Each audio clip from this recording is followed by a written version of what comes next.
Hello, and welcome to the podcast Fly with Mel. If you're an overthinker, a high performer, or simply someone trying to understand yourself better, you are in the right place. Here, we talk about mindset, change of environment, self-love, relationships, and all the real-life messiness that comes with becoming who you are and who you want to be. If you're ready to transform your life, understand yourself on a deeper level, and finally break old patterns, sit tight. I'm Mel, a certified life coach and NLP master practitioner, and I use this platform to share self-reflections and conversations with the people I meet along the way. Because I truly believe that everyone you meet has something to teach you. So take a seat and enjoy the flight.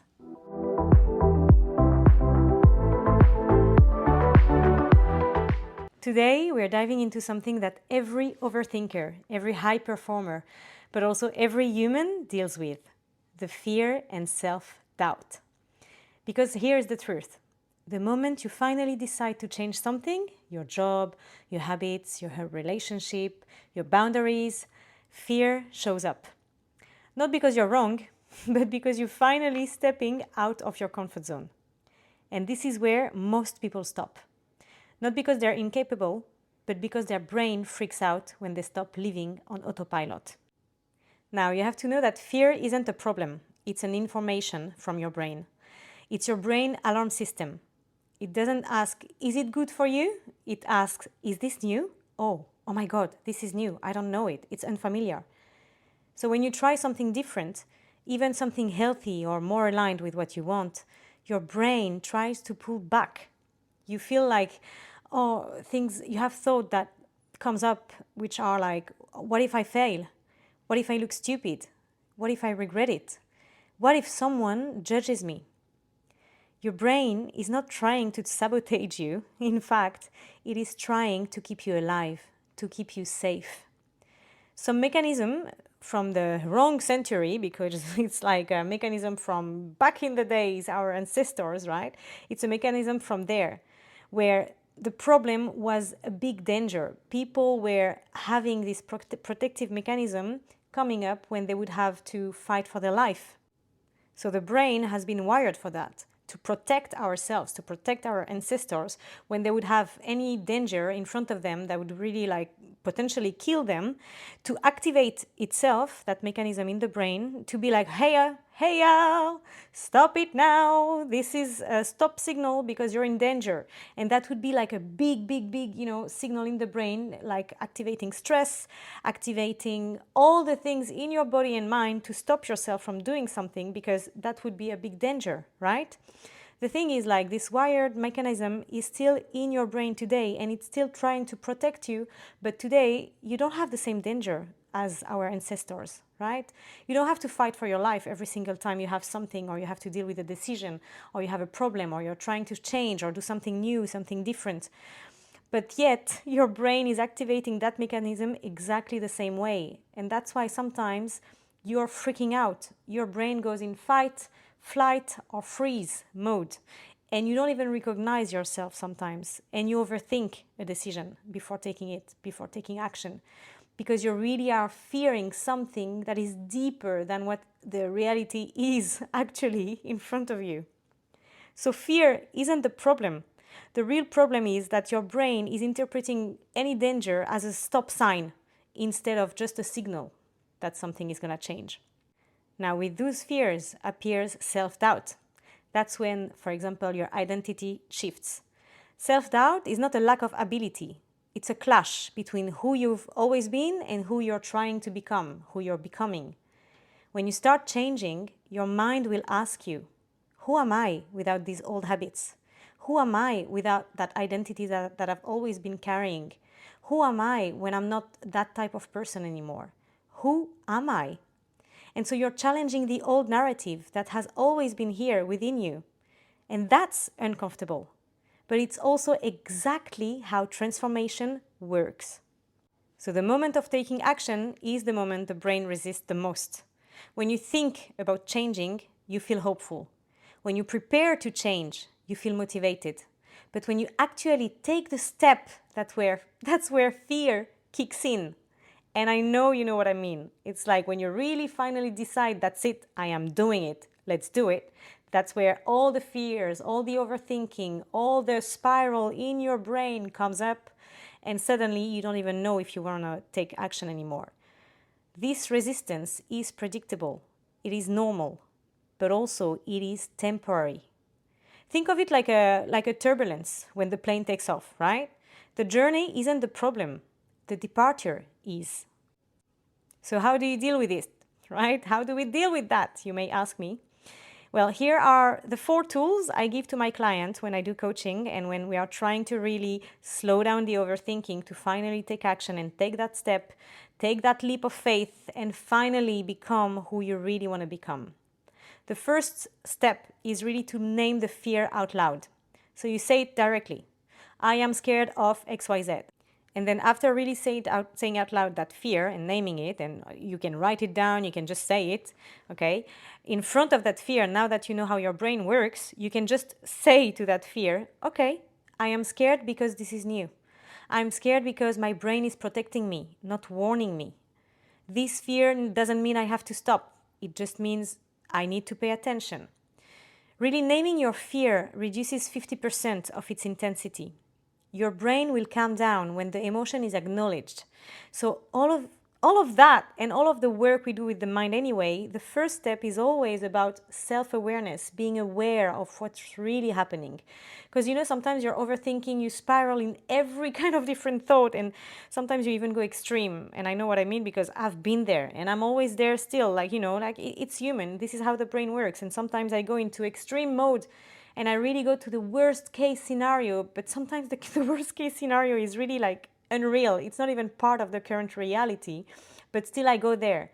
So what I do is like I acknowledge it. I'm like, okay, I'm scared of that, but I'm scared because my brain is protecting me, not warning me. I'm scared, okay, and it's okay to be scared. It's a warning. Maybe I need to pay attention. I'm scared because maybe the consequences are here. Okay, what are the consequences I'm scared of? Really bringing a lot of awareness around that fear can help you reduce its intensity in your brain. The second step is to make the action smaller.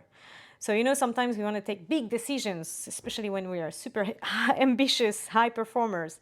We want to go at the top of the mountain without even taking the time to climb the mountain, right?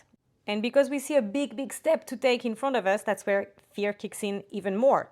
Like fear doesn't react to the goal. Fear reacts to the size of the step that you want to take.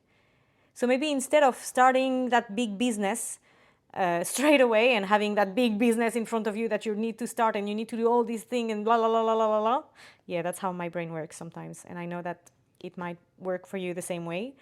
Maybe start by sending one email. Start that business by just making some first researches. Start with one little step, right? If you want to start to go to the gym 5 times per week and you say like, okay, I'm going to start from Monday 5 times per week, it's not going to be sustainable because it's new, it's complete, it's a big shift of your identity, of your habits, of your lifestyle. So maybe instead of going 5 times a week, go once and start like this. Start to build your discipline from there. Do that first small step for your brain to be okay with it, to see that, okay, in fact, it does feel good. Maybe I'll do it more. And then, you start to take more and more actions, and all these little steps become 10 big steps. And at the end of the month, you end up going 5 times per day at the gym. If you are willing to move abroad and you're super scared of moving abroad because you're alone, because it's the fear of the unknown, and what if you lose your job, and what if you don't have finances, and what if everything goes wrong, what if you feel lonely, all this fear that can come up because in your brain you're having the goal that is you're going to move abroad. That's it. So maybe before telling yourself, okay, I'm moving abroad, maybe do the small step about starting researching rentals for 15 minutes just to see, just to calm your fear, just to see, oh yeah, there are rentals. It's easy to find one. The prices are fine. Or maybe do some researches on how to find a job wherever you want to go. Maybe just reduce that fear. When you see that other people are doing it, how they're doing it, find some informations to just reduce a bit the fear in front of that big step that you're trying to take. A big action signals danger. to your brain, while a small action signals progress. The third step is to borrow confidence from your future self. So really ask yourself, what would the version of me who already did this choose? Not the scared you, not the old you, not like whoever you are right now, but really the future you, the person you want to become, that person who is going to be that one who already took the step, who already is into the goal, who your future you is, and what would that future person that you will be would choose in that situation, the one who already succeeded. This can instantly shift your emotional state. I can tell you, when you can project yourself a bit more in that life that you want to get, you will see, oh, in fact, I want to become that person. Maybe I'm already a bit that person inside of me. What would that person do? Okay, if that person would do that, maybe that means that today I need to do that small step and start. I need to take that decision. And you know, sometimes it's funny because that's what happened a lot in coaching sessions. It's like when I ask that question to my client and they're like, oh, but I know everything is going to be fine. I trust myself, or I know I can find solutions because I've always found solutions in my life. I know I can trust myself to find a job, to be financially stable. I know I will always strive to make it work, right? So when you realize that, that's where you can also shift a bit the fear in your emotional state and reduce the stress, because you already know that you have all the resources within you to achieve that goal that you're trying to achieve. The fourth step is to accept that fear comes with you. And I know it's hard because it means also letting go, not holding on to too tight on that fear, and just accepting it. Accepting that there is fear, it is here, you have acknowledged it already, you have tried to reduce it a bit by setting up small goals, right? You have shifted a bit your emotional step by borrowing a bit of confidence from your future self. So now you accept that fear will be here, but its intensity will reduce as you progress. People wait to take action until they don't feel scared anymore. Now let me tell you, you will not be scared anymore just like that. Courage isn't in the absence of fear. Courage is acting with fear in the room. So don't try to eliminate fear, because the more you try to suppress it, the more the fear is going to come up and invite itself in your brain. So just take it on the plane with you. Take it with you. The fear is here, but the fear doesn't need to sit in the cockpit and direct everything that you're going to try to do. Now understand what fear is trying to tell you, because most people think that fear is saying, don't do it. You know, sometimes you think, oh, if I have all these fears, maybe it's just to say I shouldn't be doing it. But what fear often means, in fact, is like you're expanding. You are rewriting the script. You're rewriting your story. You are stepping into the unknown. You're growing. But as we said before, your brain is not here to celebrate your growth and your changes and the new things that you want to bring in your life. Your brain is not going to celebrate that. It's going to detect it as a danger. Your soul, however, knows the truth. You know deep down that you want to do that thing. You know deep down that little decision that you want to take is screaming inside of you, do it, take action, try. You know, sometimes you're even excited just by thinking of it, and then the fear kicks in. So if your soul is telling you since quite some time to try to do that, or you know deep down you should start doing this, you should start taking action, you should start that business, you should start taking care of yourself, you should start confronting your past trauma, you should, whatever you want, you know deep down already that your soul is screaming that to you, do it. And yet you are like, oh my God, no, the fear is here, so I'm not. But as long as your soul is telling you, I can tell you, it will always come back. And there is one thing that I always remind people is like, do you want to live a life where at the end of your life you will have regrets? Or do you want to live a life where you would have tried things? Even if you fail, at least you can turn around and tell yourself, yeah, but I tried. I did it. And I learned stuff on the way. Or I tried, and that's how my life changed. If I tell you my little personal story, I'm now here in Australia since 8 years. And before taking that step of deciding to go and move abroad, I was so scared. I couldn't sleep for a couple of months after buying my ticket to go to Australia. I was extremely scared of making the wrong decision, of really making the wrong move at my early days, at my early age. I was like, maybe I'm like shifting my life for the wrong reasons. And so what I did, I took the small step. I booked a ticket for 6 months, and that reduced the fear. Because I was like, you know what, let's play it small. I'll do the little thing. I'll go 6 months. Now let me tell you, the first day I arrived in Australia, and I will always remember that day when we landed, I arrived in front of the beach, and I remember I told myself, oh wow, I know I am not going to stay only 6 months. I know it's going to be longer. I know that I have a lot to do here. And here I am, 8 years later. While fear was here, fear was always here until I was in the plane, until I landed. Fear was here. I knew that fear was there. But yet I was telling myself, that's fine. Fear is here. I'll try. If I fail, well, I could never tell myself later on in life that I wouldn't have tried, you know? I would never want to have to regret not taking that plane and not have tried to come to Australia, and even just for the adventure, just to grow a little bit, just to see something different, just to change my environment. So if you're listening right now to this episode, and if you made it until now, well done. Maybe try this simple exercise. Take just a moment and ask yourself, what action am I avoiding because of fear? What action am I avoiding because of fear? What is the smallest version of that action I could take today? And if I trusted myself just 1% more, what would I do next? So what action am I avoiding because of fear? What is the smallest version of that action I could take today? And if I trusted myself just 1% more, what would I do next?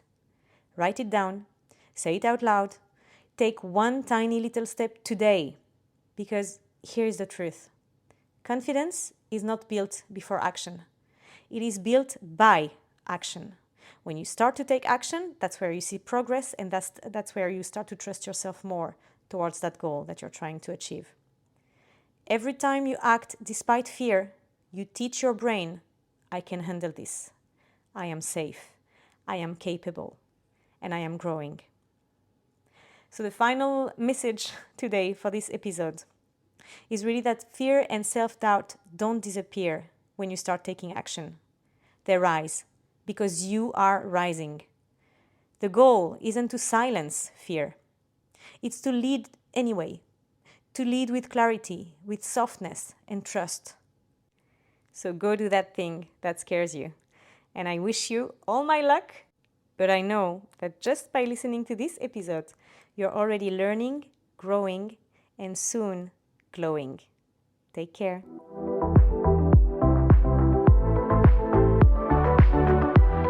Thank you for listening to Fly with Mel. If you enjoyed today's episode, please subscribe, share, and leave a review. It will really, really help me to reach more people who need to hear these messages. And remember, the power to change your story is already in you.